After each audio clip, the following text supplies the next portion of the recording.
मंडळी नमस्कार. रेडिओ देवगिरीच्या यूट्यूब चॅनलवरती आपल्या सगळ्यांचं स्वागत आहे. माझ्यासोबत आहेत राष्ट्रीय स्वयंसेवक संघाचे अखिल भारतीय समरसता गतिविधी मंडळ सदस्य doctor Ramesh Madhavrao Pandav sir. Sir, आमच्या या स्टुडिओमध्ये आपलं स्वागत आहे. धन्यवाद धन्यवाद. मंडळी, आपल्या सगळ्यांना माहितीच आहे की भारताच्या संस्कृतीचं केंद्रबिंदू असलेला प्रभू रामचं राम मंदिर हे अयोध्येमध्ये साकार झालं आहे आणि या 22 जानेवारीला त्यांची प्राणप्रतिष्ठा होती आहे. प्रभू रामाच्या या प्राणप्रतिष्ठेबरोबरच जी जनसामान्यामध्ये संकल्पना आहे रामराज्याची, ते खऱ्या अर्थाने हे रामराज्य हे या भारतामध्ये अवतरित होतं आहे असं सगळी ही जनसामान्यांची भावना अधिक वृद्धिंगत या निमित्तानं होती आहे. आणि याच संदर्भात या मंदिराच्या एकूण इतिहासासंदर्भातली चर्चा करण्यासाठी आज रमेश पांडव सर खरं तर आपल्यासोबत आहेत. सर, मी आपल्याला पहिला प्रश्न असा विचारेल की हे नेमकं हे रामाचं मंदिर का, किंवा हे मंदिरच कशासाठी? कचरूजी, तुम्ही विचारलेला प्रश्न हा अनेकांच्या मनात आहे आणि हिंदू समाजाचं हे एक वैशिष्ट्य राहिलेलं आहे की चांगलं असो अथवा वाईट असो त्याची चिकित्सा करायची. बरं.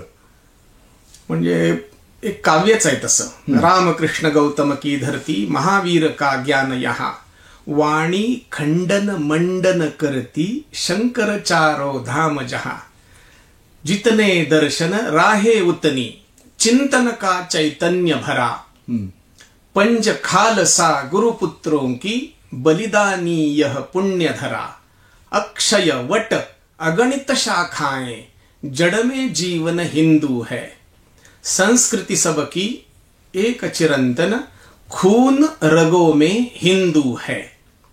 आता ह्या खून जो आहे हा या ठिकाणचा म्हणजे रक्त याचं वैशिष्ट्य राहिलेलं आहे की आम्ही बिना चिकित्सेचं काही स्वीकारित नाही. बरं. आणि ती चिकित्सा करून काही निर्णयाप्रत येतात मंडळी आणि मग ती समाजात हळूहळू रुजायला लागते. त्यामुळे राम मंदिर आत्ताचं का आणि ते का बांधायचं असा प्रश्न अनेकांना पडेल. हो. कारण त्यांना काही सगळा इतिहास भूगोल माहिती नसतो. त्यामुळे त्यांना एक साधा प्रश्न प्रतिप्रश्न विचारला की कदाचित त्याच्या उत्तराला सुरुवात होईल. एक प्रतिप्रश्न माझ्या मनात आहे, राम मंदिर का बरं पाडलं असा माझा प्रश्न आहे. बरं. म्हणजे 1528ला परकी आक्रमकांनी इथे येऊन ते पाडलं. हो. ज्या कारणासाठी पाडलं त्याच कारणासाठी बांधायचं, हा त्याचा सरळ साधा सोपा उत्तराचा मार्ग आहे. का बरं त्यांनी पाडलं असेल तर त्याचं उत्तर एक 2-4 शब्दात मुद्दाम दिलं पाहिजे, ठरवून दिलं पाहिजे. एक, इथल्या अस्मितेवर आघात. तुमचं सर्वश्रेष्ठ दैवत स्थान ते आम्ही उद्ध्वस्त करू शकतो, तुमचा देव आमचं काय बिघडवेल? किंबहुना या राष्ट्राचा अपमान करायचा असा हेतू, जगाच्या कल्याणाचा तुमचा जो मार्ग आहे तो आम्ही उद्ध्वस्त करतो आहोत. तुम्ही लावलेल्या सगळ्या व्यवस्था, तुमच्या ह्या मार्गाच्या व्यवस्था त्या आम्ही नष्ट करतो आहोत. किंबहुना तुमची जीवन पद्धती आम्ही नष्ट करतो आहोत. या सगळ्या कारणांच्यासाठी त्यांनी आधी राम आणि त्याचं मंदिर हे टार्गेट केलं हे उघड आहे. त्याच्याही आधी मंदिरं पडतच होते. मंदिर पाडण्याच्या पाठीमागची ही भूमिका आहे ती ही या पद्धतीची आहे. त्याच्या पुढचे स्टेटमेंट्स आणखी मोठे वाईट आहेत. काय केलं तुम्ही इथं असं मंदिर पाडून? तर 2 मोठ्या गोष्टी केल्या ज्याच्याविषयी आम्हाला वाईट वाटतं, जगालाही वाईट वाटतं. जगात तुमचा इतिहास फार वाईट लिहिला गेलेला आहे, आजही दुर्भाग्यानं ते चालू आहे, हे फार वाईट आहे. कोणता आहे तो? बरं, वासनेची उपभोगाची भूक शमवणं आणि दुसऱ्याची धनसंपत्ती लुटणं, ह्या गोष्टी आजही चालू आहेत. आणि म्हणून ज्यांच्या मनात अशा प्रकारचा भाव आहे, हा भाव तुम्हाला पुन्हा जर परतवून लावायचा असेल तर आमचा हिंदू समाजाचा संघर्ष या गोष्टीसाठी निरंतर आहे. तो आजचा नाही, प्राचीन काळापासून आहे. आणि प्रभू रामचंद्र हे त्या काळातले हे मोठे आदर्श आहेत. त्यांच्या आधी जग होतं, परंतु प्रभू रामचंद्र या संबंधामध्ये जो आदर्श प्रस्थापित करतात तो पुन्हा समाजात प्रस्थापित करायचा असेल तर ते जे अमूर्त स्वरूपातलं रामाचं तत्वज्ञान आहे ते मूर्त स्वरूपात सुरुवातीला कुठेतरी दिसलं पाहिजे. अगदी बरोबर. सर्वसामान्यांच्या पर्यंत जायचा तो मार्ग आहे आणि म्हणून राम मंदिर बांधणं ही पहिली पायरी आहे. पण राम मंदिर जेव्हा तिथे बांधलं गेलंय आत्ता, तेव्हा तिथे आपल्याला असं दिसेल की तिथे निषाद राजा आहे, बरोबर, तिथे अहिल्या आहे, हो, तिथे शबरी आहे आणि तिथे सर्व प्रकारची ज्यांना ज्यांना प्रभू रामचंद्र भेटत गेले, ज्यांचा ज्यांचा उद्धार करत गेले, ज्यांना ज्यांना शिकवत गेले, त्या सगळ्यांच्या प्रतिमा मूर्ती तिथे लावल्या गेलेल्या आहेत. आणि असं करत असताना प्रभू रामचंद्र हे उत्तरेपासून दक्षिणेपर्यंत चालत आले, हो, आणि हा हिंदुस्थान तशा अर्थानं अखंड ठेवला. आजही तमिळनाड, केरळ असेल, नाहीतर अगदी श्रीलंका असेल, तिथेही रामाचं अस्तित्व आहे. हे जर लक्षात घेतलं तर प्रभू रामचंद्रांनी देश बांधला. अर्थातच देश बांधायचा याचा अर्थ केवळ दगडधोंडे नसतात, तर इथला समाज असतो, समाजातले विविध घटक असतात, ते प्रभू रामचंद्रानं बांधले. ते आत्ताच्या रामाच्या अभिमानी मंडळींनी बांधावे लागतील. ती मोठी जबाबदारी आहे आणि ती जबाबदारी हा हिंदू समाज स्वीकारतो आहे, हे त्या राम मंदिराच्या निमित्तानं आम्हाला जगाला सांगायचंय. होय, ती आम्ही जबाबदारी स्वीकारतो. घेतला अतिसामान्य मनुष्य एवढंच नव्हे, पशु, पक्षी, प्राणी, निसर्ग, पर्यावरण, एक ना दोन सगळ्या गोष्टी आम्ही सांभाळणार आहोत आणि सगळ्यांना चांगलं जीवन देणार आहोत. एकच गोष्ट मला छान सांगून मी तुमच्या पहिल्या मुद्द्याचं उत्तर संपवतो. प्रभू रामचंद्रांच्या काळात भिकारी नाही. बरं. याचक वेगवेगळ्या स्वरूपात असतील, त्याची गंमत वेगळी आहे, ती याचना का आणि कशासाठी आहे, परंतु पोटासाठी भीक मागितली असं उदाहरण वाल्मिकी रामायणात नाही. बरोबर. आम्हाला ती अवस्था आवायला पाहिजे. आज रस्ते भिकारी दिसतात, माझ्या पोटात ढवळतं, आम्ही इतक्या मोठमोठ्याला सगळ्या गप्पा मारतो. आज तिथून प्रारंभ आहे. चौकात चौकात ही मंडळी दिसतात, अनाथ मंडळी दिसतात. असं कसं या देशात असू शकतं? ती जबाबदारी आपण या निमित्तानं स्वीकारत आहोत. म्हणून प्रभू रामचंद्रांचं मंदिर बांधायचंय. तिथं गेल्यानंतर सगळ्यांना हे ज्ञान मिळावं, कळावं, पचावं, रुजावं आणि देशभरच नव्हे तर जगभर जावं, हा त्यातला पहिला टप्पा आहे. हे जर आम्ही केलं नाही तर मग मात्र लोकांच्या मनातल्या शंका खऱ्या. पण हे आम्हाला करावं लागेल. किती काळात होईल, कशा रचना कराव्या लागतील ते ठरवावं लागेल.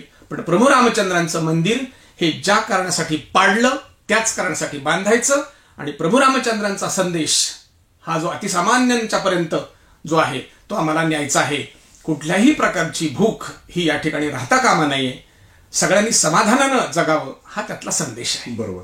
सर, आत्ताच खरं तर तुम्ही सुरुवातीलाच असं सांगितलं की ज्या कारणासाठी हे मंदिर पाडलं गेलं, खरं तर त्या कारणासाठीच आम्हाला हे परत मंदिर उभं करायचं आहे असं तुम्ही सांगितलं. परंतु ज्या वेळेस पाडणाऱ्यांनी किंवा जो हेतू हे घेऊन आलेले होते त्यांचा जो मानस होता, तर ते पाडण्यासाठी आले तर हे काही सहजासहजी मंदिर पाडलं गेलं असं काही झालं नाही. त्याच्यासाठी ते मंदिर वाचवण्यासाठी अनेकांनी बलिदान त्यावेळेस नक्कीच दिले असतील. मंदिर पाडल्यानंतरही त्याचा बराचसा संघर्ष मंदिर पुन्हा उभं करण्यासाठी आपण पाहिलेला आहे. आणि तो मग आधी जे साधू संतांनी असेल किंवा स्थानिक त्यावेळेचा हिंदू समाज असेल यांनी सुद्धा तो संघर्ष त्या ठिकाणी चालू ठेवला. तर तो संघर्ष नेमका हा कसा होता आणि आत्ता हे मंदिर उभं राहत आहे त्याच कारणासाठी, पुन्हा ते वैभव मिळावं याच्यासाठी, तर याकडे तुम्ही कसं पाहणार? किंवा हा संघर्षाचा जो एकूण काळ होता मंदिर उभा करण्याचा, हा नेमका तुम्ही फार जवळून सुद्धा पाहिलेला आहे, त्यातला काही संघर्षाच्या भागाचे तुम्ही सुद्धा साक्षीदार राहिलेले आहात, तर ते कसं सांगा? स्वाभाविक आहे. मी जो म्हणतो तो विचार हा काही आकाशातून माझ्या डोक्यात टपकलेला नाहीये. मी काही प्रेषित नाही, मी अभ्यासक आहे, एक कार्यकर्ता आहे, जास्त स्पष्ट सांगायचं झालं तर कारसेवक आहे. आणि त्यामुळे हे मलाच पहिल्यांदा कळलंय असं नाही. त्यामुळे ज्यांना ज्यांना हे कळलं त्यांनी प्रतिकार करायचा प्रयत्न केला. बरोबर. आणि त्याच्यातून संघर्ष उद्भवला. आणि म्हणून 1528 ते आता 2024-23 हे 495 वर्ष पूर्ण होतात. म्हणजे जवळजवळ 500 वर्ष पूर्ण होतात. 500 वर्ष हितला समाज या गोष्टीसाठी संघर्ष करतो आहे. इंग्रजांचं राज्य येईपर्यंत हा संघर्ष सशस्त्र होता. बरोबर. म्हणजे त्याच्यात बंदा बैरागी असो किंवा गुरु गोविंद सिंग असो किंवा तत्पूर्वीचे सगळे अनेक संघर्ष असोत, या सगळ्यांनी मोठ्या प्रमाणात सशस्त्र संघर्ष केला आहे. हे मंदिर पुन्हा पुन्हा पडलं, पुन्हा पुन्हा बांधलं, पुन्हा पुन्हा पडलं, पुन्हा पुन्हा बांधलं, असं सतत झालेलं आहे. आणि त्यामुळे त्याच्या मार्गातले हे जे अडथळे आहेत हे दूर करणं सगळ्या समाजाचंच काम आहे. हा संघर्ष मोठा झाला, पण प्रत्यक्ष ज्या वेळेला इथे इंग्रजांचं राज्य आलं त्यावेळेला कोर्ट कचेऱ्या सुरू झाल्या. इंग्रज सुरुवातीला तटस्थ होते, त्यांना जरी हितल्या देशावर राज्य करायचं होतं तरी ते जरा हुशार होते. ते मुघल आक्रमकासारखे किंवा आणखीन बाकीच्या तुर्क आक्रमकांसारखे असे नव्हते, तर ते जरा जास्ती मुत्सद्देगिरीनं काम करत होते. अर्थातच हे तुर्क असोत, मुघल असोत, यांनी जे आक्रमण केलं अथवा इंग्रज असोत, यांनी ज्या गोष्टीसाठी आक्रमण केलं त्याचं रहस्य सुरुवातीला एका ओळीत सांगून मी पुढे सरकतो. इथे धनसंपत्ती विपुल होती. आत्ता माझ्या वाचनात असं आलंय की इसवी सन 0 ते इसवी सन 1500 म्हणजे 1498 ला इथे इंग्रज येईपर्यंत आमचा देश जगातला जवळजवळ 60% GDP किंवा 60% आम्ही एक्सपोर्ट करत होतो, असं एका ठिकाणी मला ऐकायला मिळालं.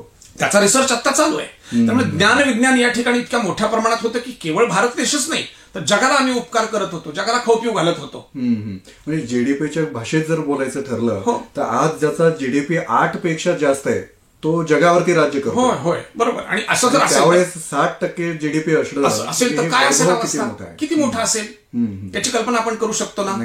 आणि म्हणून मला असं म्हणायचंय की हा इतका श्रीमंत असलेला देश इकडे लोकांचा डोळा गेला की चला तिथून घेऊन येऊ, आणि घेऊन गेले सुद्धा. म्हणजे अगदी एक छोटंसं दक्षिणेतलं मंदिर आहे, त्या मंदिराचे खालचे ते कुलप उघडायची तर लोकांची सरकारची हिंमत होत नाही, इतकं धनसंपत्ती अजून असू शकते. एक कथा आहे छान वाचण्यात आली. दक्षिणेतला जो कृष्णदेवराय आहे याचा दरबार भरायचा होता आणि इंग्रज मंडळी ते बघायला म्हणून काही ठिकाणी तिथे पोहोचली होती. दरबार भरला आणि तिकडून एक महिला आली, ती नखशिखांत लखडलेली होती दागदागिन्यांनी. तो इंग्रजी उभा राहिला आणि तो उभा राहिल्यानंतर त्या शेजारचा एक मनुष्य होता, त्याचं तिकडे लक्ष गेलं, दोघांनी एकमेकाकडे राहिले. इंग्रज म्हणला उभा राहा, तो म्हणला तूच खाली बस. तो म्हणला अरे ती राणी आली ना, तो म्हणला राणी नाही ती दासी आहे. बरं. आता ज्या काळात अशा प्रकारच्या सामान्य माणसाला सुद्धा इतकं वैभव आहे, ते तर खरं आमचं ध्येय आहे की अतिसामान्य माणसाला अन्न वस्त्र निवारा स्वास्थ्य आणि संस्कार प्रचंड मिळालं पाहिजे, तिथपर्यंत आम्हाला पोहोचायचंय. तो काळ तसा होता. ठीक आहे, त्या काळातली जी सुवर्ण युगाची वर्णन आहेत ही आपण केव्हा तरी मुळातून वाचली पाहिजे. मला असं म्हणायचं आहे की तो शेजारचा मनुष्य म्हणाला की ती दाशी आहे, बस. राणी कशी असेल, राज्य कसं असेल, जिथला अतिसामान्य मनुष्य असा आहे कसं असेल ते राज्य, आम्हाला ते निर्माण करायचं. आपण आपल्या मुद्द्याकडे जाऊया की हे आम्ही तिथे पाडापाड केल्यानंतर मधला काळ जो असा दिसतो की अशा प्रकारचा संघर्ष झालाय. अगदी ज्याला अलीकडच्या काळातला संघर्ष म्हणता येईल कोर्ट कचेऱ्याच्या संबंधातला, त्याची जी प्रेरणा आहे ती राजेंद्र प्रसादांपासून सुरुवात होते. बरं.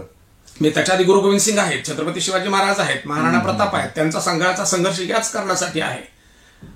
म्हणजे त्यातला राजेंद्र प्रसादांनी राष्ट्रपतींनी स्वतःहून सोमनाथाचं मंदिर बांधलं. कशासाठी बांधलं? पडलेलं.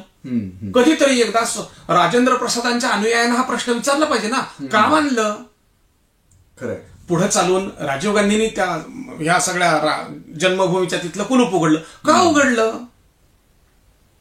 त्याची सगळ्या उत्तर दिली पाहिजेत ना. अरे कशासाठी तुम्ही असं करताय? आणि त्यामुळे राजेंद्र प्रसाद ते राजीव गांधी असा तोही एक वेगळा इतिहास आहे. त्याच दरम्यान विश्व हिंदू परिषदेने हे आंदोलन उचललं. कोणाच्या सांगण्यावरून? तर तिथं जो राम जन्मभूमी ट्रस्ट आहे त्याच्या सांगण्यावरून त्याचा सहभाग दिला. मोठी संघटना होती म्हणून. आणि मग त्याच्याने त्यांच्या नेतृत्वाखाली अनेक हिंदू समाजाचे घटक सहभागी झाले. आणि त्यामुळे हे जे तिथे सहभाग आहे सगळ्यांचा, सगळ्या हिंदू समाजाचा आहे. मग ते कोणत्या पक्षाचे आहेत याच्याशी काही संबंध नाही. राम प्रत्येक पक्षाचा आहे. आता मी ह्या टीव्ही चॅनल्सवर सगळीकडे मुलाखती ऐकतोय. बरोबर. मग त्याच्यातली नावं सुद्धा मला लक्षात आहेत. पण सगळ्या राजकीय पक्षाची मंडळी म्हणतात राम आमचा, आम्ही कधी रामाला विरोध केला. हे जरी खरं असलं की त्यांच्या पूर्वजांनी विरोध केलाय तरी सुद्धा. म्हणजे अगदी लेटेस्ट 2 गोष्टी आहेत. गुलाम नबी आझाद म्हणतात आमचे पूर्वज हिंदू आहेत, आम्ही हिंदूच आहोत. बरोबर. आणि कपिल सिब्बल यांच्या सांगण्यावरून फारुख अब्दुल्ला रामाचं भजन गातात काश्मीर मधलं. हे काय प्रकरण आहे? खरं. कसं झालंय हे? राम जागा झालाय. या समाजातला आता राम जागा झालाय. हो. आणि म्हणून हे आपोआप घडतं, त्याला थांबायची गरज नाही. म्हणून हा त्याच्या आधीचा संघर्ष जो आहे स्वातंत्र्यपूर्वीच्या काळात हा मोठा आहे. स्वातंत्र्यानंतरच्या काळातल्या संघर्षाला वेगळं वळण आहे. बरं. विश्व हिंदू परिषदेनं ते उचललं. त्याला नंतर एक राजकीय पक्ष म्हणून भारतीय जनता पक्षानेही त्याला आधार दिला आणि पुढच्या काळात हे आंदोलन हळूहळू हळूहळू विकसित होत गेलं. त्याच्यासाठी विश्व हिंदू परिषद अथवा भाजप यांनी कुणालाही ठोकलं नाही, कुणालाही मारलं नाही. विश्व हिंदू परिषद आणि बीजेपीच्या कार्यकर्त्यांना मात्र त्रास झाला, मार खावा लागला, गोळ्या खाव्या लागल्या, मेले. आणि आज पुन्हा काही लोक विचारतात की यांचा काय संबंध. खरंय. हसू येतं, पण हा आपल्या समाजात लोकांना सांगावं लागेल की अरे हे गोळ्या खाऊन हे मेले ना, हजारो मेले. शरीर लाल होईपर्यंत लोकांनी बलिदान केलं ना. आता तो त्यातला 89 सालचा शिलान्यास असेल किंवा 90 सालचं ते त्याच्या घुमटावर चढून जाऊन तिथे झेंडे, भगवे झेंडे लावणं असेल किंवा 92 सालचं ती सगळी डिसेंबरातली पाडापाड असेल, त्यातल्या 92 सालच्या त्या ह्याच्यामध्ये मी सुद्धा त्या घुमटापर्यंत पोहोचलेलो होतो. इथून त्यावेळेला मी इथे राष्ट्रीय स्वयंसेवक संघाचा जिल्हा कार्यवाह होतो आणि 1083 लोक घेऊन गेल्याचं मला अजून आठवत आहे. मोठ्या प्रमाणात आम्ही तिथे गेलो होतो. महाराष्ट्रातूनच 14-15 हजार माणसं सगळी गेली होती. जिल्ह्यातून अशा मोठमोठ्या संख्या होत्या. जवळजवळ 15 लाखाच्या जवळपास समाज तिथे होता. आणि त्याच दिवशी 6 डिसेंबरला सगळे कोर्टाचा निकाल यायचा होता. तो नेमका पुन्हा जो अनुकूल लागायला पाहिजे होता तो काहीच लागला नाही. बरोबर. आणि मग मात्र त्यातलं तरुण रक्त खवळलं. किती दिवस हा संघर्ष करायचा. बरोबर. आणि जर वैध मार्गाने सगळे केलेले वैध मार्ग जेव्हा तुम्ही चोपून टाकायला लागता त्यावेळेला स्वाभाविकपणानं हातात शस्त्र लोक घेतात. नक्कीच. पण वैध मार्गाने जात असताना तुम्ही का अडवता. आज सुद्धा सुप्रीम कोर्टाने दिलेला निर्णय वैध आहे की नाही, तरी देखील काही विरोधक त्याचे कसं काय प्रश्न विचारू शकतात. बरोबर. मग आम्हाला तुमच्या एकंदरच निष्ठेवर शंका घ्यायला जागा निर्माण होते. तुम्हाला इथलं लोकसभा, राज्यसभा, सुप्रीम कोर्ट हे मंजूर आहे की नाही. अगदी बरोबर. जर सुप्रीम कोर्टाचा दिलेला निर्णय हा वैध मार्गाचा असेल, आत्ताचं राम मंदिर अवैध आहे काय. नाही, वैध आहे. सुप्रीम कोर्टाच्या निर्णय दिल्याप्रमाणे सगळं चालू आहे. बरं, त्याचा राम जन्मभूमी ट्रस्ट आहे, तो साधू संतांचा आहे, तो विश्व हिंदू परिषदेच्या आधीपासून आहे. त्याला सगळं आंदोलन चालवलंय, त्याला मदत करते. तुम्ही पण मदत करा. नको कोण म्हणलंय. ज्यांना ज्यांना असं काही वाटतं विरोध करायचा त्यांनी पण मदत केली पाहिजे ना. प्रश्न विचारा, चर्चा करा. चिकित्साला इथं काही कमी नाही. बारीक चिकित्सा करा. परंतु हे तुम्ही सहभागी झालं पाहिजे आणि त्याला मदत केली पाहिजे. आणि सगळ्या वैध मार्गाने चाललंय. वैध मार्गाच्या तुम्ही जर मध्ये आलात तर तुम्हाला त्रास होणं स्वाभाविक आहे. आतल्या आत उगीच जळण्यात काय अर्थ आहे. खुल्या मनानं सपोर्ट करा. सगळ्यांचा राम आहे. बाकीचे आणखीन राजकारणाला मुद्दे चिकार आहेत ना, या मुद्द्यावर राजकारण करायची गरज नाही. बरोबर. आता खरं तर तुम्ही सांगितलं की 92च्या काळामध्ये साधारण दुसऱ्या कारसेवेमध्ये तो ढाचा पाडला गेला. त्याच्या आधी माझ्या माहितीचं असं होतं की त्या ठिकाणी एक पुजारी जाऊन पूजा करून यायचा तिथलच्या मूर्तींचं. आणि तिथे इस्लामिक ऍक्टिव्हिटीज काहीच नव्हत्या, आधीपासूनच काही नव्हत्या. तो फक्त एक मशिदीसारखा एक ढाचा त्या ठिकाणी उभा होता. आणि नंतर ते सगळं आंदोलन विश्व हिंदू परिषदेने उचललं आणि ते देशव्यापी केलं. त्याच्यानंतर खरं तर त्या दुसऱ्या मतावलेचं जे आहे तर तिकडे लक्ष गेलं नाही. ही काहीतरी आपली सारी अस्मिता आहे आणि ती तोडायला निघालेली आहे. बरं, ती तोडल्याशिवाय तिथं दुसरं काही निर्माण होणार नाही अशी भावना या मागची होती का, किंवा हे पाडावं लागलं हा जो सगळा संघर्ष आहे आणि ते पाडल्यानंतरच्या ज्या वाटा मोकळ्या झाल्या याबद्दल तुम्ही काय सांगा. चांगला अर्थ घेणार असाल तर सांगतो. मृत्यूशिवाय पुनर्जन्म कसा. अगदी बरोबर. आता ते पाडलं नाही नवीन बांधायचं म्हणाले, हे शक्य आहे का. अगदी कोणत्याही मार्गाने शासनाला जरी बांधायचं असतं तरी पाडल्याशिवाय कसं बांधणार. अगदी बरोबर. आणि मध्ये रामलला आहे, त्याचे दर्शन घेत आहेत लोक, तिथे जात आहेत. तिथले जिल्हा कलेक्टर, तिथला सेवक, तिथला पहारेदार हे सगळेच्या सगळे सांगतायत की हे इथं असं असं आहे म्हणून. असं असताना असा प्रकारचा विचार हा दबू शकत नाही, दाबला जाऊ शकत नाही. आणि ज्या वेळेला असा संघर्ष उभा राहतो त्यावेळेला सत्याची बाजू प्रकाशात येते, त्याचा विजय होत असतो आणि तो विजय झाला. आणि त्यामुळे त्यात गैर काही नाहीये, हे होत राहणार. आणि सगळ्यांनी हे समजून चाललं पाहिजे की अयोध्येमध्ये हा संघर्ष चालू आहे आणि त्याची त्याला पूजा अर्चा, श्रद्धा, उपासना, दर्शन करू दिलं पाहिजे. अवघड प्रश्न विचारील असा संघर्ष तुम्ही ज्याला पूज्यस्थान मानता, तुम्ही जे प्रार्थना स्थळ मानता, बरोबर, तुम्ही जी आपली एकत्रीकरणाच्या जागा म्हणता, त्याच्यावर हिंदूंनी हल्ला केलाय का. नाही. इथून जाऊन कधीतरी नाही केलं. आधी दिसत नाही असं. आधी पाडलं म्हणून बांधलं, इतकाच त्याचा सरळ सरळ अर्थ आहे. त्यामुळे आम्ही त्याची पुनरुभारणी करत आहोत. इतके साधा प्रश्न आहे. कधीतरी हा प्रश्न एकदा विचारला पाहिजे की तिथे आम्ही क्लेम करतो आहोत का? तिथे क्लेम करत नाही आहोत. तिथे ज्याची त्याला परवानगी आहे ना. आणि हिंदू समाजाची ही मान्यता आहे, एकम सत्विप्रा बहुधा वदंती. सत्य एक आहे. विप्र लोक म्हणजे विद्वान लोक वेगवेगळ्या नावाने त्याला ओळखतात, आपापल्या मार्गाने तिथे जातात. सत्याकडे जाण्याचे शेकड्याने मार्ग आहेत. आकाशात पतितम तोयम यथा गच्छति सागरम. आकाशातून पडलेलं पाणी विविध मार्गाने समुद्राला जातं. त्यामुळे त्याच्यात काही गैर नाही. ज्याला जगाच्या पाठीवर सगळीकडे एकच एक धर्म असेल अशी शक्यता कुठेच नसते. समन्वय सगळ्यांचा असू शकतो, चर्चा होऊ शकते. ठीक आहे, तुझं तुझ्याजवळ, माझं माझ्याजवळ. एवढंच नाही तर तुझ्यात काही चांगलं असेल तर मी माझ्यात घेईन. आणि या बाबतीत तर हिंदू समाज इतका प्रसिद्ध आहे की आत्ताचं स्वरूप आणि मूळ वैदिक स्वरूप याच्यात सुद्धा खूप जमीन आसमानचं अंतर आहे. जगात जेवढं चांगलं आहे तेवढी घ्यायची आम्हाला परवानगी आहे. आम्ही ते घेत राहणार, पुढेही घेत राहू. काळाला योग्य असणारं, कालसापेक्ष, परिस्थिती सापेक्ष असे बदल होत राहणार. पण तरी देखील त्यातलं जे मूळ थीम आहे त्या मूळ थीमाचं राम आहे राम. आणि ते रामराज्य, त्या थीम मध्ये फार बदल होत नाही. पण बाकीची जी आवरण आहे ती बदलत राहतील. अगदी. तुम्ही आता रामराज्य असं म्हणते, मला खरं तर पुढचा प्रश्न याच्याशी जोडून विचारायचा होता. तो म्हणजे असा आहे की तुम्ही सांगितलं की एकूण हा सगळा भाग जो आहे, 2 कारसेवा झाल्या, अनेकांना बलिदान द्यावं लागलं, तिथे रक्त सुद्धा सांडलं. खरं तर हे कशासाठी होतं? हे बलिदान जे होतं तर ते मंदिर त्या ठिकाणी झालं पाहिजे. आणि हे मंदिर कशासाठी झालं पाहिजे? तर तो आमचा राम आहे. आणि हा राम आमच्या प्रत्येकात आहे. त्याची एक संकल्पना आमच्या सगळ्यांच्या मनामध्ये बसलेली आहे आणि ती रामराज्याच्या संकल्पनेशी निगडीत आहे.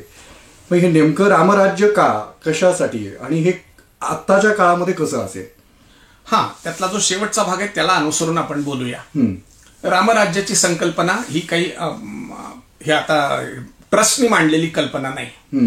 ती या समाजात पहिल्यापासून रूढ आहे सगळीकडे. मग ते वाल्मिकी रामायण असो, बौद्ध रामायण असो, ते कंब रामायण असो, जैन रामायण असो, रामचरित मानस तुलसीदासांचा असो, इंडोनेशियात होणारी रामलीला असो, एक नातून सगळीकडे राम आणि त्याच्या रामायणाच्या व्हर्शन्स चिकार आहेत. त्यामुळे रामराज्याची संकल्पना सगळीकडे पसरलेली होती. आजही ती आहे, पुढेही ती राहणार. फक्त ती आता 21व्या शतकामध्ये ज्या स्वरूपात आपल्याला बदलायचे. आता उदाहरणार्थ तुम्ही आणि मी, आम्हाला राम आवडतो म्हणून काय त्याच्यासारखं धनुष्य, त्या जटा, ते भगवस्त्र असं काही आपण करून चालत नाही आहोत. कोणत्याही महापुरुषाचे अनुयायी त्यांच्या मूळ महापुरुषाच्या वेशामध्ये कधी वावरत नसतात. काळानुरूप वेश, स्थळ, काळ, भाषा, संकल्पना, त्यातल्या खूप गोष्टी बदलत राहतात. संकल्पनांचं जे थीम असतं तिकडे आपण वळलं पाहिजे. प्रभू रामचंद्राने जे केलं ते सगळ्यांना करावं लागेल, ही रामराज्याची संकल्पना आहे. त्यांनी निषाद राजाकडे गेला, वनवासात ते गेले होते. निषाद राजाने काही खायप्याची सामग्री आणली. तो म्हणला नाही, माझं व्रत आहे, मी फळफळावळ खाऊन राहीन. त्याला गेस्ट हाऊसला थांबता आलं असतं रामाला निषादाच्या, पण ते तिथेच थांबले जंगलामध्येच. त्याचा सहवास घेतला, त्याच्या काही सेवा ज्या आहेत त्याच्याशी गप्पा गोष्टी झाल्या, कारण ते मित्र होते. बरोबर. त्यामुळे तो छोटा आहे म्हणून त्याला काहीतरी, त्याचं राज्य लहान आहे म्हणून त्याच्याशी काही गैरव्यवहार त्यांनी कुठलाच केला नाही. तर सख्य साधलं, हे त्यातलं खूप महत्वाचं आहे. मग फळं कुठून आणायची? आणून दे की तुझे चालतील. त्यामुळे कुठे त्याच्यात भेदभाव नाहीये.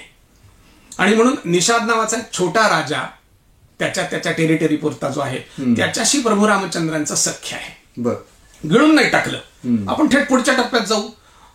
मातंग ऋषींचा जो मातंग वन आहे कर्नाटकातलं, दक्षिण कर्नाटकातलं, तिथे अजून मातंग ऋषींचं मंदिर आहे. तर ते राज्य वाली, सुग्रीव, हनुमान, नळ, जांबुवंत यांचं सगळ्यांचं आहे. तेही राज्य रामाला गिळून टाकता आलं असतं. कोण बलिष्ठ होतं?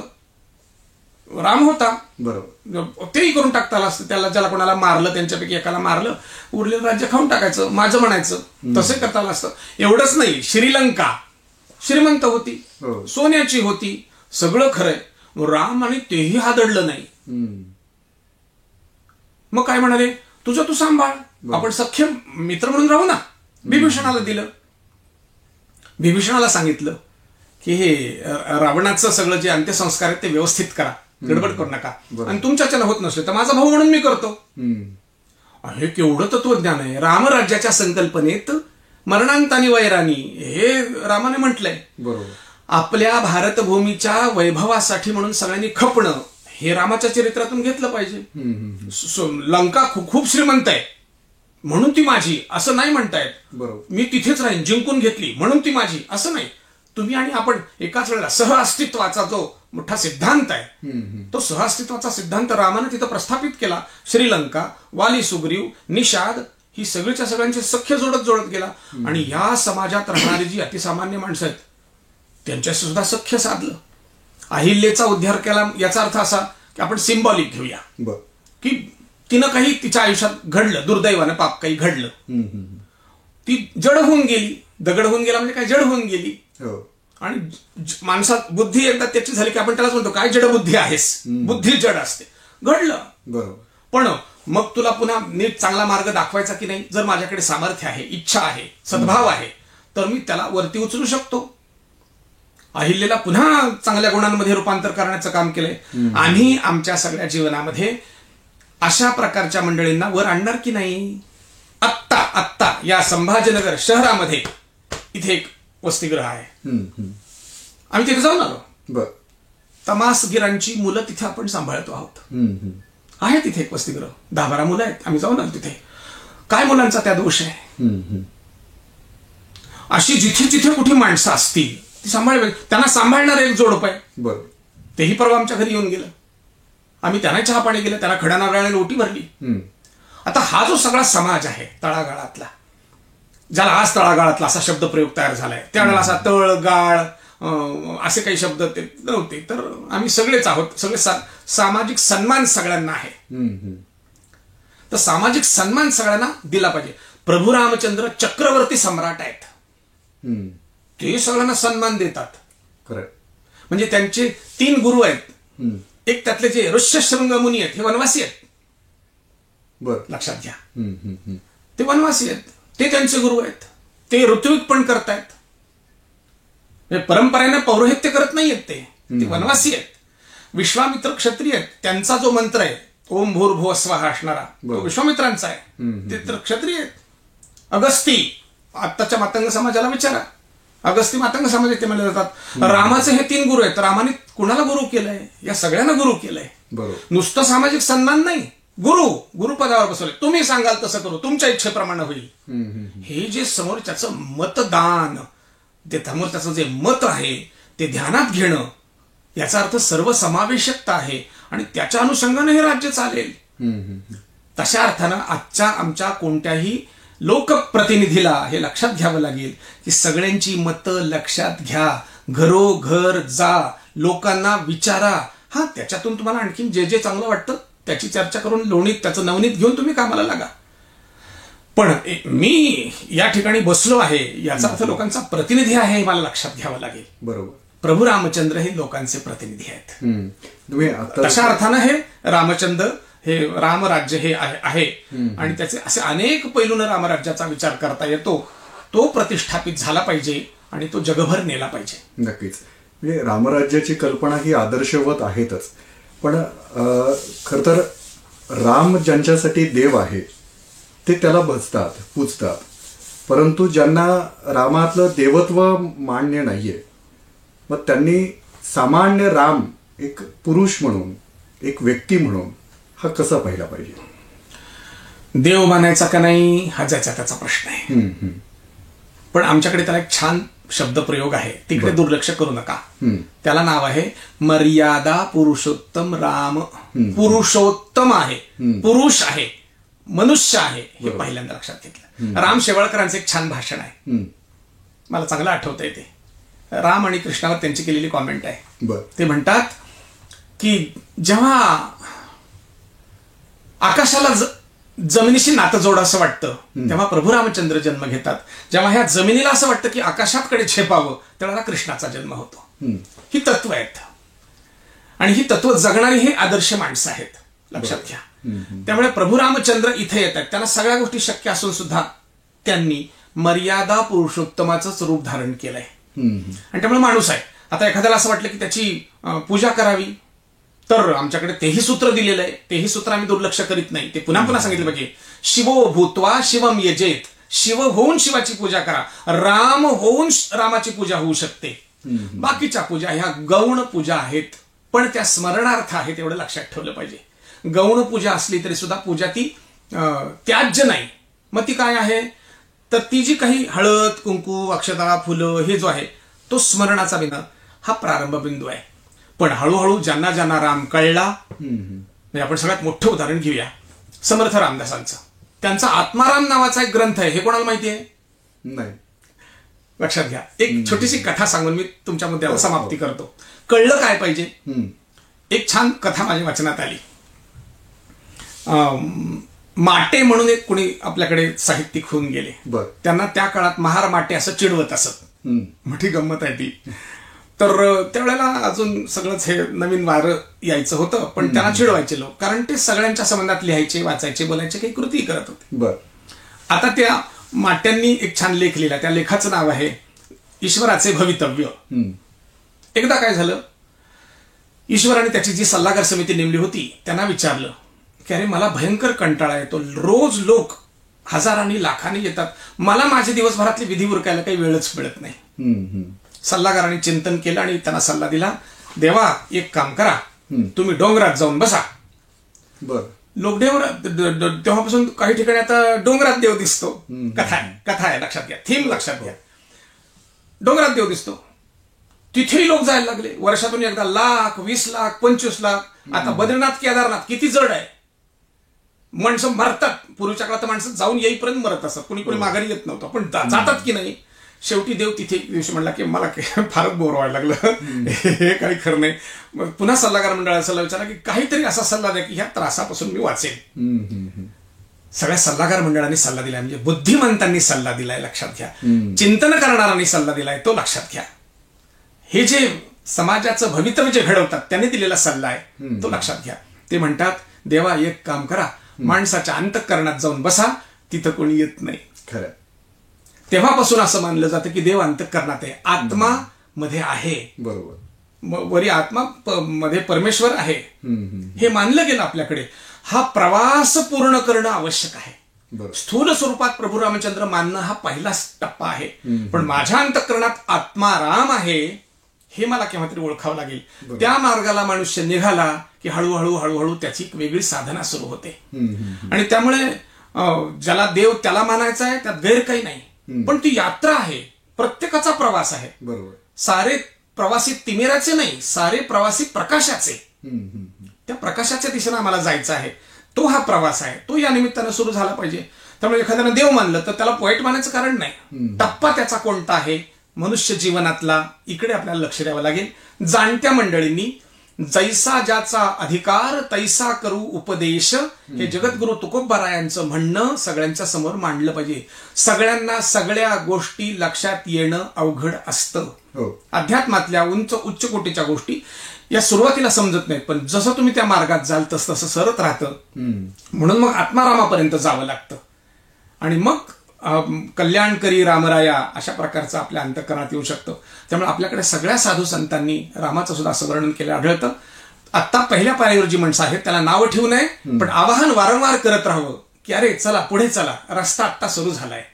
प्रभू रामचंद्रांचं मंदिरात तिथे जाणं, समाजाचं एकत्र येणं, एकत्र चिंतन करणं ही पहिली पायरी आहे. एवढं लक्षात ठेवलं पाहिजे. अजून खूप लांबचा पल्ला गाठायचा आहे. माइल्स टू गो असा त्यातला संदेश आहे.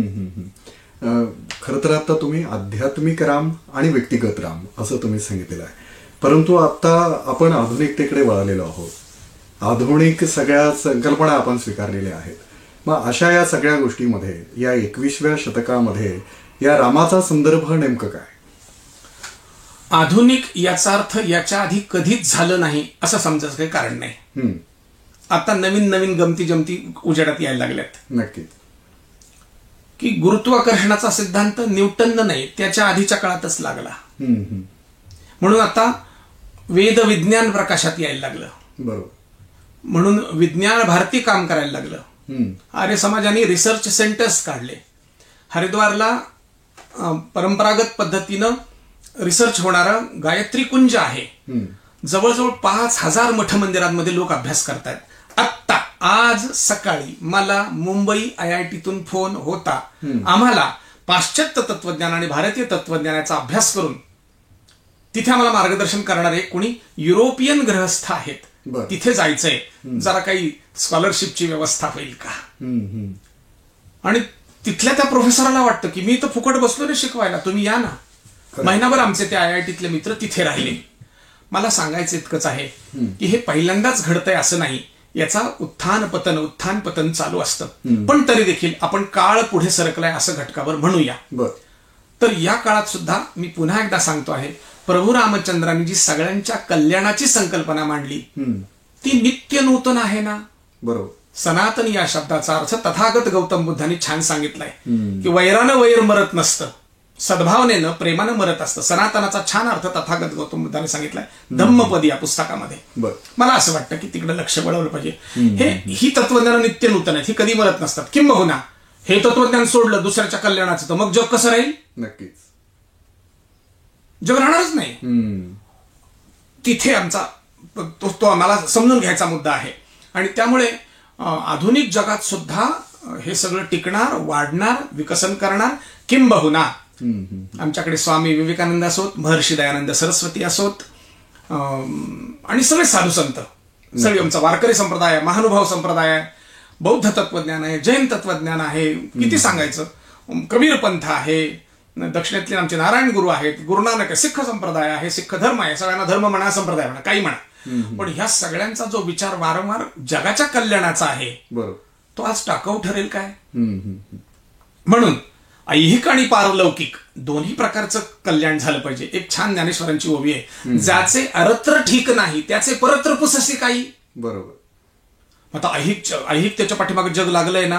आमचं म्हणणं इतकंच आहे, थोडंसं आणखीन 2 पावलं पुढे टाका. म्हणूनच अमेरिकेत भारतातून गेलेल्या 200 आध्यात्मिक संस्था जवळजवळ अराउंड 200 इतक्या काम करतात. त्यातल्या काही लोकांना मी भेटून आलो. तिथं सुद्धा ऐहिक जगतात हे सगळं कसं घडतं. तर शेवटी मनुष्य आहे, तो कुठे गेला तरी आधुनिक असला काय जुना असला काय, त्यामुळे त्याला त्या आध्यात्मिकेची ती भूक असतेच. आणि भूक याचा अर्थ असा, खरं काय, अंतिम सत्य काय, शांतता कशाने मिळेल, सगळे प्रकारचे अनुभव घेतले की मनुष्य कामाला लागतो. आणि त्यामुळे आधुनिक याचा अर्थ असा की विविध प्रकारची यंत्र तंत्र हे बदललेलं आहे. म्हणजे काय, लेटेस्ट आहे, म्हणजे अगदी अलीकडचं किंवा आत्ताच्या काळातलं आहे. यंत्रतंत्र बदलतं, पण त्याने ऐहिकता वाढेल, पण पारमार्थिक कल्याणासाठी सुद्धा, म्हणजे मेल्यानंतरच्या कल्याणासाठी नाही, इथेच अंतःकरणाच्या शांतीसाठी सुद्धा आपल्याला त्या यंत्रतंत्राचा उपयोग होऊ शकतो. सगळी साधन संपत्ती मिळायची कशासाठी. खूप छान उदाहरण देऊन मी तुमचा हा मुद्दा संपवतो. महाराणा प्रताप हळदीघाटची 2ऱ्या क्रमांकाची लढाई हारली. नंतरच्या अजून जवळजवळ 30 वर्ष त्यांनी राज्य केलंय बरं का. दुसरी लढाईनंतर राणा प्रताप संपत नाहीत. तर ती हारल्यानंतर ते वनवासात गेले. आणि जेव्हा त्यांना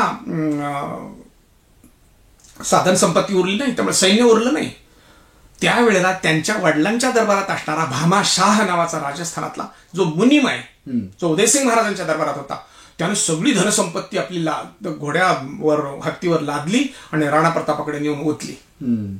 आणि त्याला सांगितलं की राणाजी, याच्यातून तुम्ही नवीन सैन्य उभा करा. हा भामाशाह सुद्धा राजस्थानचा प्रसिद्ध आहे. जशी पद्मिनी, जसा राणा प्रताप, तशीच हे भामाशाह सुद्धा त्या ठिकाणचे प्रसिद्ध. संत मीरा अशी राजस्थानातली, त्या प्रांतातली, मेवाड प्रांतातली ही 4 मोठी उदाहरणं आहेत. त्यातला भामाशाह एक आहे. त्यांनी सगळं धनसंपत्ती देऊन राणाजीला सांगितलं की राणाजी तुम्ही लढा, हे सगळं घ्या. ते सगळं दिलं आणि परत निघाले. भामाशाह जाताना ताठ होते, पण येताना मात्र किंचित झुकल्यासारखे झाले. म्हणून त्यांच्या सहकार्याने विचारलं, शहाजी काय झालं, त्यांना देऊन टाकल्यानंतर असं काय दुबळ्यासारखं वाटतंय का, गरिबीसारखं वाटतंय का, सगळं संपल्यासारखं वाटतंय. बरोबर. असं किंचित तुम्ही झुकल्यासारखे काय वाटतंय. त्यांनी दिलेलं उत्तर आहे ना, ते भयंकर आहे. ती आमच्या ऐश्वर्याची सार्थकता असते. भामाशाह म्हणतात की हा राणा जो आहे ना, हा तेजस्वी आहे, याच्या सहाय्याने सैन्य उभा करेल, पुन्हा साम्राज्य उभं राहील, परंतु माझी आणि त्यांची पुन्हा चुकूनही गाठ पडू नये. कारण मी त्यांच्यासमोर गेलो तर मिंधेपणाची भावना त्यांच्या डोळ्यात चुकून चुकून चुकून जर आली तर तेज कमी होईल. ते तेज कमी व्हायचं नको, म्हणून मी जाऊन आता बलिदान करून टाकणार आहे, म्हणजे मी नष्ट होणार आहे. आणि त्यांनी पुढे जाऊन त्यांचा देह नष्ट केला, अशी ती कथा आहे. मला दिल्लीच्या एका कार्यक्रमात हे ऐकायला मिळालं. ही भामाशाहाची अंतिम तत्वाची साधना आहे. कशासाठी साधन संपत्ती? बरोबर. समाज उभा राहावा म्हणून. महाराणा प्रतापाला त्यांनी ती दिली. महाराणा प्रतापाचं तेज उभं राहिलं, ते तेजस्वी आहेतच. सैन्य उभं राहिलं आणि पुढचं जवळजवळ 30 वर्ष त्यांनी ते तिथे राज्य आपल्याला राजस्थानात केल्यासारखं आपल्याला माहिती आहे. म्हणून राणा प्रतापाची गादी आजही वंदनीय आहे. पण भामाशहाला कोणी विसरलेलं नाही. जसे राणा प्रताप आहेत तसा आमचा भामाशाह सुद्धा आहे. या समाजामध्ये हे विसरता कामा नये. आणि त्यामुळे आता जर ऐहिक जगत करायचं असेल तर ते घेतलं पाहिजे. तर म्हणून न यंत्रतंत्राच्या साह्यानं हे आधुनिक जग ज्याला तुम्ही म्हणता, हे जर ऐहिकतेच्या खूप सीमा गाठणार असेल, मग ते चंद्र, सूर्य, बुध ग्रह सगळ्या ग्रहावर जातील, धनसंपत्ती मिळवतील, अंतिमतः कुठे जाणार आहे? हे तुम्हाला हे सोडून जावं लागतं. हे का माहिती नाही, पण जावं लागतं हे सत्य आहे. कोई चला गया कोई जावे, कोई गठरी बांध के धावे, कोई खडा तैयार अकेला रे, सब चला चली का खेला. हे जे सगळं त्याग करून जावं लागतं, त्यागपूर्वक भोगाची कल्पना प्रभू रामचंद्राची ती आमच्या भामाशहानं पाळलेली दिसते.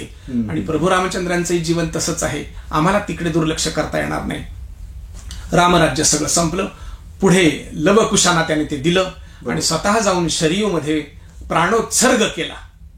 धर्म, अर्थ, काम, मोक्ष ही सगळी पुण्याची काम आहेत. अगदी काम सुद्धा पुरुषार्थ आहे, पाप नाही. आमच्याकडे पापाला शब्द नाही, पाप शब्द नाही. काम सुद्धा पुरुषार्थ आहे. तो संपूर्ण पूर्ण केल्यानंतर शरीयूमध्ये प्रवेश केला आणि लवकुशाच्या ताब्यात सगळं देऊन प्रभू रामचंद्र निघून गेले. इतकं उन्नत जीवन आम्हाला करता येईल का? तो आदर्श आहे रामराज्याचा. आत्ताच्या कथा किती सांगाव्या. अनेक कथा कीर्तनांमध्ये मी जातो. लवकर सत्ता कुठलीच सुटत नाही. बरोबर.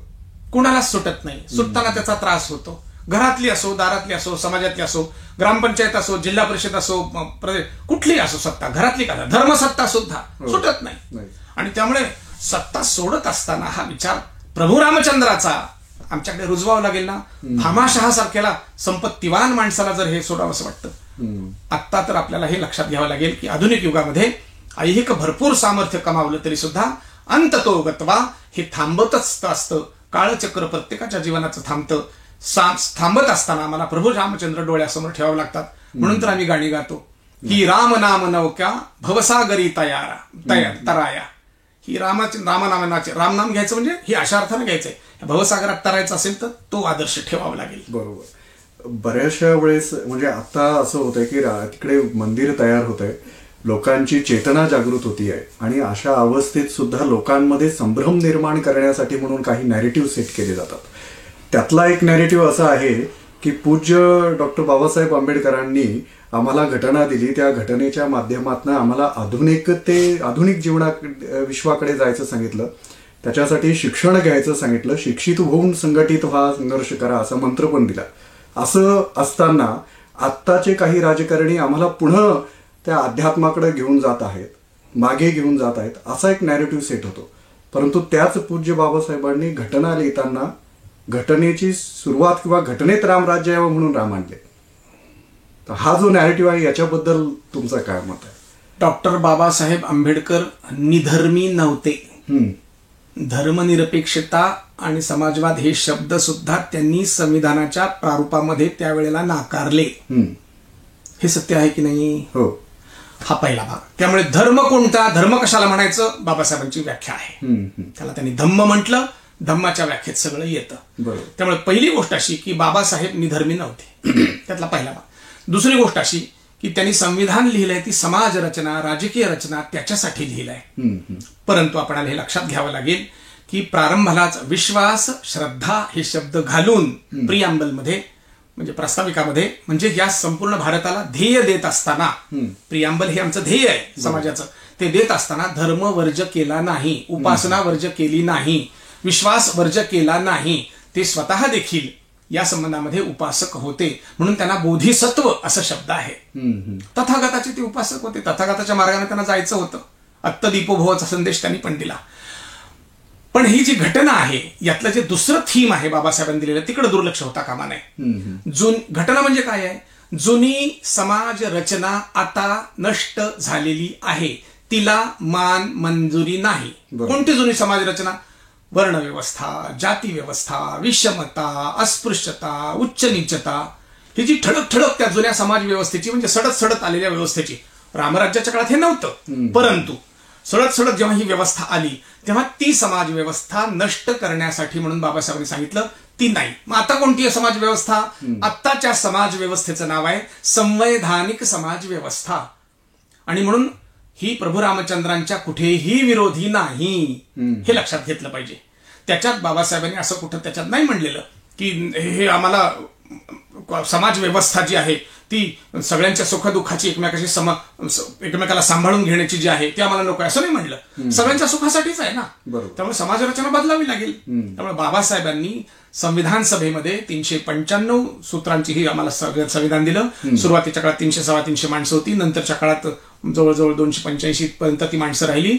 या सगळ्यांच्या सहमतानं 7,000 सूचनांचा स्वीकार करून त्याचं सॉर्टिंग करून 3,000 सूचनांचं उत्तर देऊन त्याच्या सहाय्यानं संविधान सगळं लिहिलेलं आहे. ते काय दुष्टपणाने लिहिलं काय? समाजाच्या हिताचं नाहीये का ते? आणि म्हणून समाजाच्या हितासाठीच हे सगळं केलेलं आहे. आणि तरी देखील श्रद्धा उपासना तुमची कायम ठेवली आहे. बरोबर. आणि त्यामुळे हे कुठेही एकमेकाच्या विरोधात नाहीये.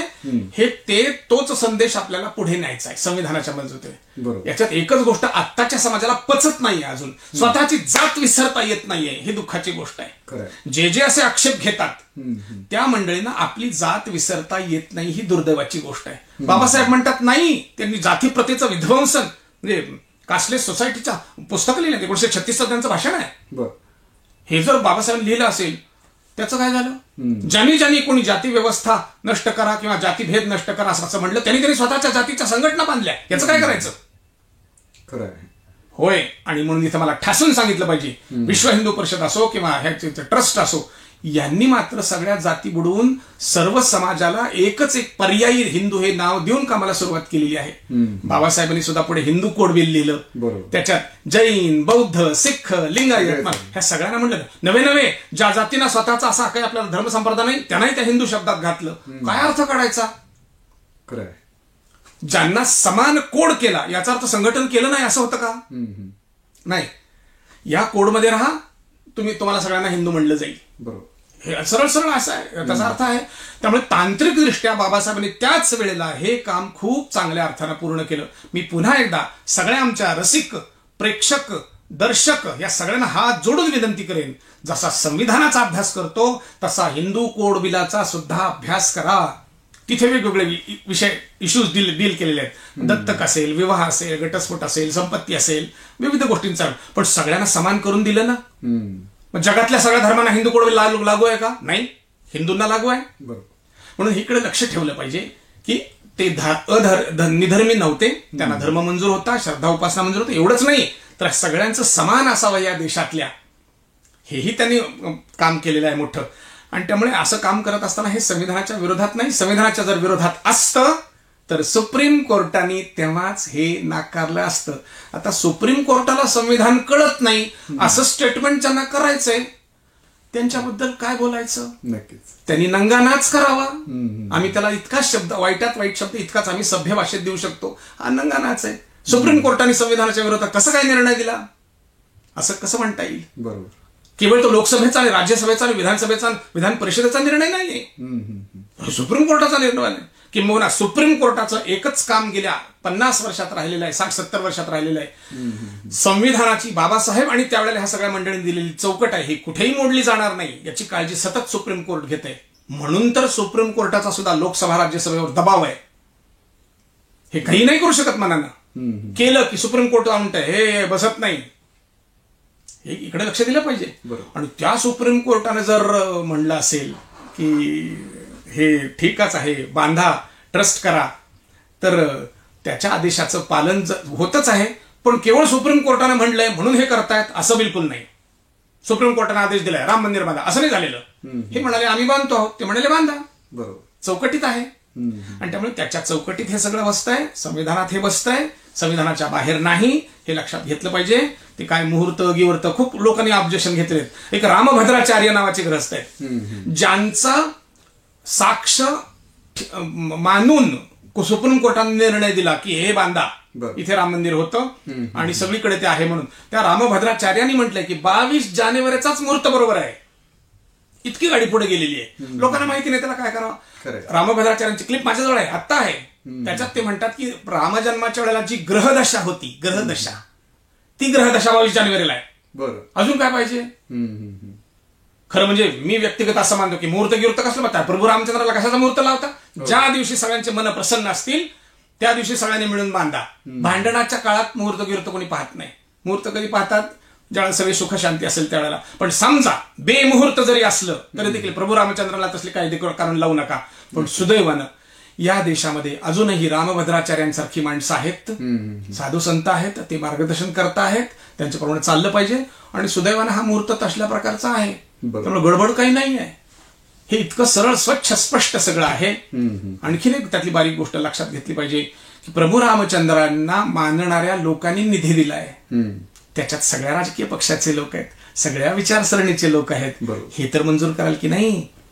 आणि त्यामुळे कोणी त्याच्यावर राजकारण करत असेल तर त्याला त्याची परवानगी आहे, त्यांना ते करत राहावं. पण हे सगळ्या भारताचं आहे, जगाचं आहे, हे आम्ही विसरत नाही. म्हणून आधुनिक जगात प्रभू रामचंद्र हे पुन्हा एकदा जशाला तसे येणार नाहीत, परंतु त्यातली तत्व निश्चितपणानं येतील. त्या तत्वांच्या दिशेला आपल्याला सगळा समाज नेला पाहिजे. त्याचा हा प्रारंभ बिंदू हे लक्षात ठेवायचं. जे जे रामाला मानतात त्यांच्यावर ही मोठी जबाबदारी आहे, हे मात्र विसरता कामा नये. खर तर खूपच छान आपल्याशी गप्पा मारताना किंवा या संदर्भातली माहिती घेताना खूप चांगलं वाटतंय. खर तर आपली आता वेळ होत आलेली आहे, त्यामुळे मी एक शेवटचा प्रश्न आत्ताच्या या आपल्या चर्चेच्या संदर्भातला विचारेल की हे राम मंदिर त्या ठिकाणी बनावं याच्यासाठी खूप संघर्ष झाला, अडथळे आले, ते पार केले गेले, मग युद्ध लढल्या गेले, त्यानंतर कायद्याच्या कचाट्यात त्याला आणलं, न्यायालयात जावं लागलं. राम नाही इथपर्यंत म्हणणारी मंडळी होती, त्यांना राम कसा होता त्याची साक्ष सुद्धा द्यावी लागली. एवढं सगळं झाल्यानंतर आज तिथे मंदिर झालंय, त्या मंदिरात राम येतो आहे. मग हा राम त्या मंदिरात येतोय, पण हाच राम तुमच्यात, माझ्यात किंवा समाजात येण्यासाठी, तो राम आणण्यासाठी काय करावं लागेल, किंवा हा राम मंदिरातला राम आमच्या सगळ्या समाजातल्या रामाला काय प्रेरणा देईल, हे जाता जाता या विषयात तुम्ही काय सांगा? खूपच छान प्रश्न आहे. त्याला शेवट आपण करूया. तुम्ही कचूरजी खूप छान प्रश्न विचारलाय. मंदिर या शब्दाच्या अर्थाकडे जावं. मन के अंदर मंदिर, बरं, मंदिरात म्हणजे मन के अंदर राम प्रतिष्ठित हो रहे हैं, यात सगळं आलं की नाही? आणि त्यामुळे तिथे मंदिरात येतोय याचा अर्थ तो आमच्या मनात येतोय. आणि म्हणून त्याच्या संबंधीचं खूप छान मार्गदर्शन विविध पदांच्या मध्ये दिलेलं आहे. विविध पदांच्या मध्ये दिलेलं आहे. त्यातलंच एक पद भीमसेन आणि लताजी यांचं एकत्रित गीत आहे. त्या गीताच्या 4 ओळीनं आपण समापन करूया. आणि ते मला असं वाटतं की खूप मार्गदर्शन आहे. मन के अंदर म्हणून मंदिर. अगदी बाबासाहेबांच्या राम मंदिर प्रवेशाच्या वेळेला सुद्धा बाबासाहेबांना हेच वाटत होतं की मी मंदिरात जातोय त्या रामाच्या पूजेसाठी नाही, या समाजाच्या मनात पुन्हा प्रवेश करू इच्छितो. या समाजाला कळलं पाहिजे की माझंही काही स्थान आहे, या सगळ्या उपेक्षित वंचित घटकांचंही काही स्थान आहे. आणि तिथे प्रवेश केल्यामुळे सगळीकडे पुन्हा प्रवेश मिळेल अशी अपेक्षा होती. दुर्दैवानं ते घडलं नाही. आज मात्र ह्या राम मंदिराच्या निमित्तानं तिथे जी 11 जोडपी बसतायत पूजेला, त्याच्यात माझ्या महाराष्ट्रातले भिकुजी रामचंद्र इदाते आहेत. रामचंद्रांचा पुत्र भिकुजी त्या ठिकाणी आहेत, इदाते आहेत, कोकणातले आहेत. माझ्या धाराशिवचे म्हणजे तुळजापूर जवळच्या काक्रंब्याचे आमचे गायकवाड सर आहेत. नवे नवे आमच्या कोकण प्रांताचे संघाचे प्रांत कार्यवाह विठ्ठलराव कांबळे त्या ठिकाणी पूजेमध्ये सहपत्नीक आहेत. याच्यापेक्षा आणखीन मोठं उदाहरण कोणतं पाहिजे? हे तिथे घडतंय ना, प्रत्येक देवळात घडलं पाहिजे. महाराष्ट्रात याच्या पुढे एकही देऊळ बिना प्रवेशाचं राहता कामा नये. तुम्ही म्हणाल नाही, अलीकडे तर सगळीकडे प्रवेश आहे. प्रवेश आहे, पण आता खुले मनानं सगळ्यांना घेऊन जा, सगळ्यांना बोलवा. मी अनेक ठिकाणी हे प्रयोग केलेत. आणि ज्या अर्थी विठ्ठलराव कांबळे त्या ठिकाणी, भिकुजी रामचंद्र इदाते आहेत, आमचे गायकवाड आहेत, ह्या सगळ्या मंडळींच्या हातानं तिथे त्या 11 जोडप्यापैकी त्यांना सन्मान मिळालाय, पूजा होणार आहे. याचा अर्थच असा आहे की कोणीही अपरिहार्य नाही, कितीही मोठा असला तरी, पण कितीही सामान्य असला तरी तो टाकाऊ नाही. हे संघटनेचं तत्व आहे. हे समाजात लागू झालं पाहिजे. आणि म्हणून तशा अर्थानं मन के अंदर आम्हाला ह्या सगळ्यांच्या मंडळींना, ही तिन्ही नावं जी मी घेतली ना, ही सगळी माझ्यासाठी पूजनीय आहेत. पाय धुवून पिले पाहिजे, इतकं मोठं काम आहे ह्या सगळ्यांचं. या सगळ्यांशी माझी जवळून परिचय आहे. अनेक वेळा मी यांचं स्मरण करतो. माझ्यासाठी हेच राम आहेत, हे लक्षात घ्या. आणि म्हणून यांच्याकडे बघून, सगळ्या तिथल्या पूजा अर्चेकडे बघून सगळ्या लोकांनी हे ठरवलं पाहिजे की याच्या पुढे नवीन संवैधानिक समाज रचनेमध्ये जाऊन ही सगळी माणसं आता खुलेपणाने एकमेकात मिसळली पाहिजेत, नवे नवे त्याच्या पुढचे टप्पे गाठले पाहिजेत. जर एकच नाव हिंदू हे घेऊन तुम्ही पुढे चाललेला आहात ना, मग लग्न करताना सुद्धा आंतरजातीय विवाह सुद्धा शब्द काढून टाका. हिंदूच्या आत लग्न होत आहे याचा अर्थच असा की एक जातीयच होत आहे. एकच वर्ण हिंदू, एकच जात हिंदू, हे तत्वज्ञान घेऊन पुढे जावं लागेल. जातीपातीचा उल्लेखच करायचा नाही. कुठे करतो? तुमचा माझा परिचय झाला, मला अजून तुम्ही कोण आहे माहित नाही, तुम्ही मला कधी विचारलं नाही. किंवा ज्या ज्या ठिकाणी मी जातो त्या ठिकाणी सभेमध्ये परिचय करून दिला जातो, माझी जात सांगत नाही. ज्या ज्या बैठकांमध्ये शेकडो हजारो बैठका मी केल्या, कुठेही परिचय करून देत असताना ते माणसं स्वतःची जात नाही सांगत नाहीत. मी त्यांना विचारतो, तुम्ही का नाही जात सांगत आहे? ते म्हणतात हे अप्रासंगिक आहे, इररिलेव्हंट आहे. खरं आहे ना, याचाच अर्थ त्याला काही महत्व नाही राहिलेलं. म्हणून एकच जात हिंदू, एकच वर्ण हिंदू या भूमिकेत आम्ही जाऊ शकलो तर ते स्वागतार्ह आहे. राम मंदिरात ते घडतंय, लक्षात घेतलं पाहिजे. नवे नवे परधर्मातून लोक जरी आले तरी त्यांचंही या ठिकाणी स्वागत आहे. बिघडत काही नाही. इतकं आमचं मन मोठं आहे. आमच्या देव्हाऱ्यामध्ये भरपूर देव असतात. समजा त्याच्यात एखादा मोहम्मदही आला आणि एखादा येशूही जरी आला तरी आम्हाला त्याचा बाद नाही. मोहम्मदाच्या अनुयायाने ठरवावं की आपल्यावर ते बंधनकारक आहे की नाही. येशूच्या अनुयायाने ते ठरवावं की आपल्याला आपल्याकडे सगळ्यांना घ्यायचं की नाही. आम्ही मात्र सगळ्यांना घेतो आहोत, त्यालाच हिंदुत्व असं म्हणतात. म्हणून हिंदुत्व, हिंदू संघटन, हिंदू राष्ट्र हे सगळेच्या सगळे विषय विश्व हिंदू परिषदेच्या जन्माच्या आधीपासून या ठिकाणी जे चालत आलेले आहेत तेच पुन्हा एकदा प्रभू रामचंद्राच्या रूपानं प्रकटत आहेत. मला या ठिकाणी असं सांगायचंय. त्याच्यात सगळं विश्वच कव्हर आम्ही केलेलं आहे. विश्वाची माझे घर ऐसी मती जयाची स्थिर, किंबहुना चरा चर आपणचे झाला, रमा वहां इसलिए वो राम है, रमतो तो राम है. म्हणून त्याच्या सद्गुणांचं चिंतन करणं ही आपली भावी आयुष्याची दिशा असली पाहिजे, समाजाच्या, व्यक्तीची, कुटुंबाची. म्हणून राम का गुणगान करिये, राम का गुणगान करिये, राम प्रभु की सभ्यता का भद्रता का ध्यान धरिए, ध्यान धरिए, राम का गुणगान करिए, राम का गुणगान करिए, राम. खूप खूप धन्यवाद सर. खरं तर या सगळ्या उत्साही वातावरणामध्ये प्रभू राम त्या ठिकाणी विराजमान होतो आहे आणि या सगळ्या विचारांमध्ये आपला एक छोटासा खारीचा वाटा रेडिओ देवगिरीचा असावा या उद्देशाने हा सगळा पॉडकास्ट आपण यूट्यूबवरती घडवून आणतो आहोत. आपण आलात आणि आपले चांगले विचार आमच्या या माध्यमातून मांडलेत त्याबद्दल रेडिओ देवगिरीच्या वतीने आपले खूप खूप धन्यवाद.